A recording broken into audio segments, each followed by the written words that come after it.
What up YouTube, Nathan Heightz here, fellow language learner. Thank you guys for tuning into my channel today where I share with you guys Spanish tips and tricks on how to learn the language as quick as possible. For those of you who haven't seen my old videos, check out my 12-month, 1-year Spanish language progress video and you'll see exactly what I'm talking about in regards to progressing in Spanish as quick as possible. In this video today I'm going to be talking about Italki once again. I'm going to be talking about language exchanges and how to overcome a lot of the issues that you will in fact find while doing a language or cultural exchange. So first and foremost, Italki, what is it? Italki, for those of you who are completely unaware, is a free website where you can find language learning partners. Basically, it connects you with people from all over the world. You can search by country, you can search by language, you can ask for a native speaker.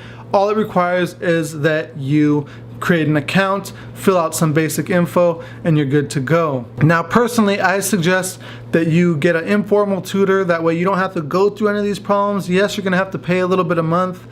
Maybe you pay like $5 a lesson or something like that, sometimes even cheaper depending on the language, depending on the country that the other speaker is from. It's very helpful if you work in a country like the United States and you make a little bit more money and that money is worth a lot more in another country, then you can find a language learning partner for cheaper and you don't have to go through any of these issues that I'm going to bring up today.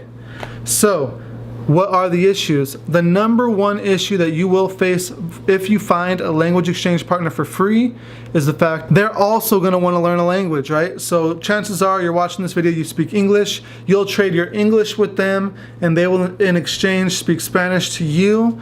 Now, in these free exchanges, they're going to want to learn English. There's no way around it. It's not an exchange unless there's an actual exchange of value, right? So if you're trying to practice Spanish, they're trying to practice English, there's going to be that constant battle of who's going to dominate the conversation in their chosen language. And if you're a beginner and you're not that good at that language, chances are you will be passive, you will allow them to dominate that conversation, and you won't get anything out of the actual exchange. So this one is actually pretty simple to overcome. Very simple actually. What you can do starting out is you can set up a time for 30 minutes of conversation, right? And during those 30 minutes, you can tell the person, let's do 15 minutes in English, and then let's do 15 minutes in Spanish. Now, for me personally, my Spanish is at about intermediate level, and what I do is I let them go first in English, and then I'll come in with the Spanish, and that's just me being polite, right? Because I'm looking to develop a long-term relationship, one where we would be able to practice on a consistent basis. One, it makes it easier because you actually get to know the person, you guys actually become a little bit more friends, right? And two, because I don't like feeling rushed, right? If the other person still wants to speak their language, you haven't built that trust yet, they might still try to throw some English in there, try to dominate the conversation a little bit, especially if you're making mistakes. So that's the number one tip, is basically set up an actual schedule, whether it's 15 minutes and then 15 minutes or 30 minutes or 30 minutes, or maybe if you guys get to know each other, you can do 30 minutes one day of English and the next day 30 minutes in Spanish. That is the easiest solution that you're going to find, is to basically set up a schedule where you don't have to battle it out to dominate the conversation. Yes, you're going to have to withhold your desire to speak the given language for a short amount of time, but in the long run, you're going to get a lot more out of it, because if not, you're going to get caught in the trap of always speaking the language that you want, which is good, but then they're always going to respond in the language that they're learning, and then you guys will both be just speaking in opposite languages, right?